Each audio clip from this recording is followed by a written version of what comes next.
বিসমিল্লাহির রহমানির রহিম। প্রিয় শিক্ষার্থী, এবছর যারা দাখিল পরীক্ষার্থী তাদের জন্য খুবই ইম্পর্টেন্ট আরবি প্রথম পত্রের 4টি প্রশ্ন, কবিতার অংশের 4টি প্রশ্ন। কবিতা প্রশ্নের 4টি প্রশ্ন হলো নবজাত আহমদ শাওকীর জীবনী, খোলাসাত আল ইসলাম দিনুনা, আল ইসলাম দিনুনা কবিতার খোলাসা, খোলাসাত আল মুসাওয়াত, খোলাসাত আল দোয়া।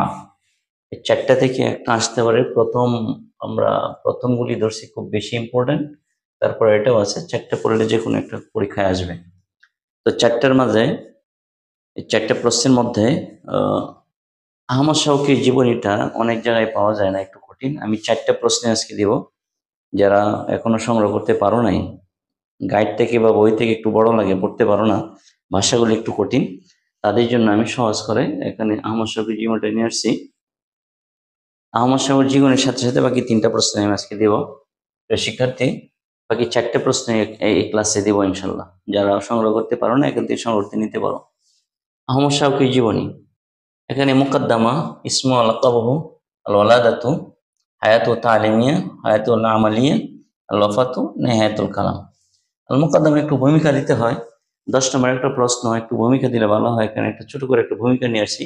নাহনু না'লামু আন্না আমিরুশ শুআরা ওয়াশ শায়র, আমরা জানি আমিরুশ শুআরা তিনি ওয়াশ শায়রুল আল্লামা আহমদ শাওকী আর মিস্ত্রি, তিনি একজন মিস্ত্রি কবি ছিলেন। তিনি আমিরুশ শুআরা, তার বয়ান নিচে বর্ণনা করা হলো, তার জীবনী। ইসমু লকবহু, তার নাম আহমদ শাওকী, লকব হলো আমির শুআরা, লকব মানে উপাধি। আচ্ছা, আল বালাদাতু, আহমদ শাওকী, আহমদ শাওকী 1928 সনে, 1868 সনে তিনি উসরাতিন গানিয়াতিন, একটা ধনী পরিবারে কায়রা, মিশরের কায়রা জন্মগ্রহণ করেন। হায়াতু তালিমিয়া, তার শিক্ষা জীবন, আন্না শায়রুল আল্লাম তালাক্কা বিল মাদ্রাসাতিতে, তিনি শুরু করেন তার শিক্ষা জীবন মাত্রা ইবতদায়ী থেকে। সুম্মা ইলতাকাল মাদ্রাসা সানবিয়া, সানবী মাদ্রাসায় ভর্তি হন। সুম্মা ইলতাকা বিমাদ্রাসাতিল হুকুকিয়া, তারপরে সরকারি মাদ্রাসায় ভর্তি হন। লিয়াতাল্লাম আল কানুন, আইন শাস্ত্রে পড়ার জন্য। তখন ফ্রান্সে চলে যান, সেখানেও তিনি উচ্চতর ডিগ্রি লাভ করেন।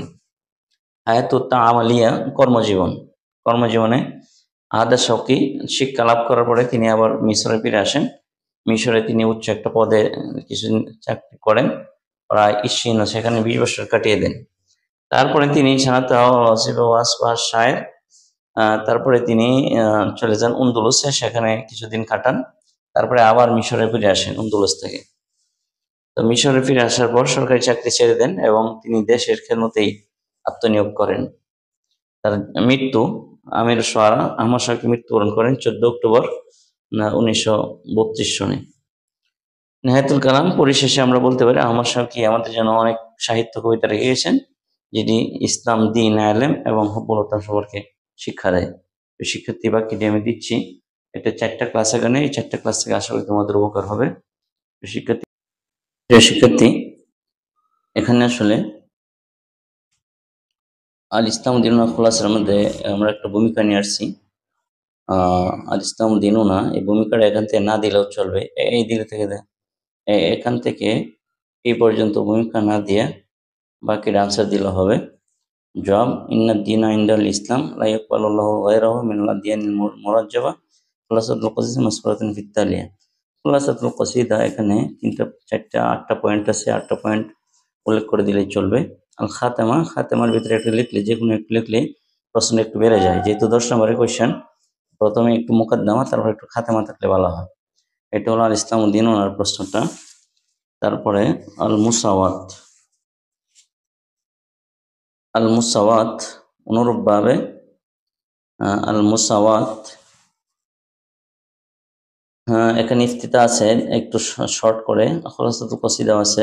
আল মুসাওয়াত বাইনান নাস, আল ফদলুল আহলিল ইলম, তারপরে আল ইখতিতামও আছে। আল মুসাওয়াত কবিতারও শর্ট করে লেখা, যে সহজে যে কোনো একটা ছাত্র প্রশ্ন মুখস্থ করে যেন আনসার করতে পারে।